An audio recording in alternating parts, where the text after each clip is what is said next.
នាក្នុងការសេតទីនភាសាគ្រប់ព្រះអង្គគ្រប់គ្នាសូមអនុមោទនា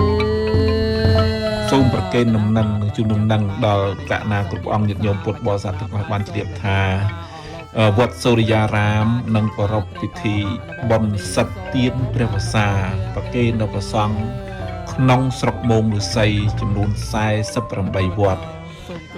ក្នុងមួយវត្តគឺពីដើមទានព្រះវស្សាក្នុងនោះមានអង្ករមានទឹកត្រីមានទឹកស្អ៊ីវអមមួយលើដោយទានព្រះវស្សាផងដែរ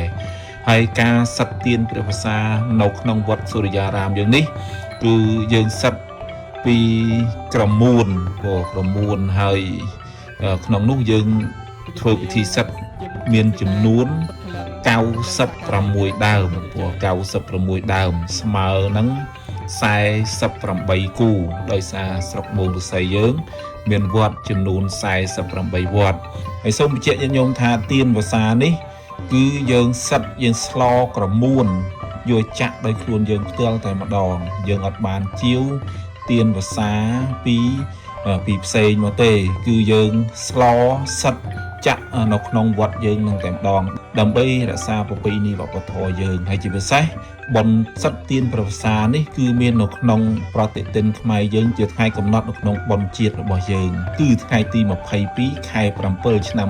2026ជាថ្ងៃសិទ្ធទានព្រះវស្សាអញ្ចឹងក្នុងឆ្នាំនេះនៅថ្ងៃពុធទី22ខែកក្កដាឆ្នាំ2026បានន័យថានៅថ្ងៃពុធទី22ខែ7ខាងមុខនេះយើងនឹងប្រារព្ធពិធីបុណ្យសិទ្ធទានព្រះវស្សាដ៏ធំមួយមិនធ្លាប់មាននៅក្នុងស្រុកមោងឫស្សីយើងគឺសិទ្ធទានចំនួន96ដើមស្មើនឹង48គូញាតិញោមណាសូមអញ្ជើញចូលរួមអនុមោទនាទាំងអស់គ្នាហើយក្នុងនោះញាតិញោមពុទ្ធបរិស័ទណាមានសទ្ធាជ្រះថ្លាចង់កាន់អង្គកាន់ទានវស្សាវត្តណានោះសូមអញ្ជើញចូលរួមអនុមោទនាជាមួយក្រុមការងារទាំងអស់គ្នានឹងរៀបចំជូនញាតិញោមតែម្ដងព្រោះចឹងសូមពាវនាវញាតិញោមពុទ្ធបរិស័ទទាំងអស់ចូលរួមអនុមោទនាទាំងអស់គ្នាសម្រាប់ឆ្នាំនេះយើងធ្វើរហូតដល់96ដើមស្មើនឹង48វត្តហើយអំពាវនាវញាតិញោមពុទ្ធបរិស័ទដែលមានសទ្ធាជ្រះថ្លាកាន់មួយវត្តគឺអាចចូលរួមជាក្រុមគ្រួសារជាផ្ទាល់ខ្លួនឬក៏សហមោហភាពរួមគ្នាទៅស្រាក់គ្នាទៅកាន់មួយវត្តចឹងទៅព្រោះក្នុងនោះត្រូវបានទទួលទានវស្សាគ្រប់វត្តទាំងអស់ក្នុងស្រុកមោងឫស្សីអញ្ចឹងដែលអាចប្រព្រឹត្តទៅបានល្អប្រសើរនោះគឺនៅលើការចូលរួមរបស់ញាតិញោមពុទ្ធបរិស័ទទាំងអស់គ្នាព្រោះហើយរាល់ឆ្នាំ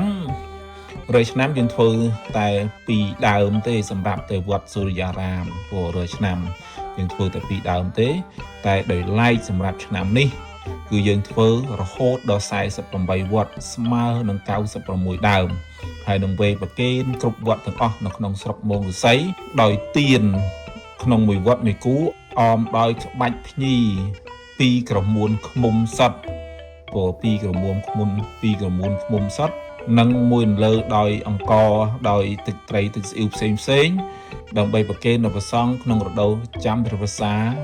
ក្នុងឆ្នាំនេះព្រោះជាងសូមចូលរួមទាំងអស់គ្នាញោមណាអញ្ជើញចូលរួមទាំងអស់គ្នាហើយប្រសិនបើញាតិញោមមានសទ្ធាជ្រះថ្លាចូលរួមក្នុងការទទួលយកទានវស្សាក្នុងវត្តណានោះសូមអញ្ជើញចូលរួមមកចុះឈ្មោះជាមួយគណៈកម្មការរៀបចំបុណ្យនៅក្នុងវត្តសូរិយារាមនេះព្រោះ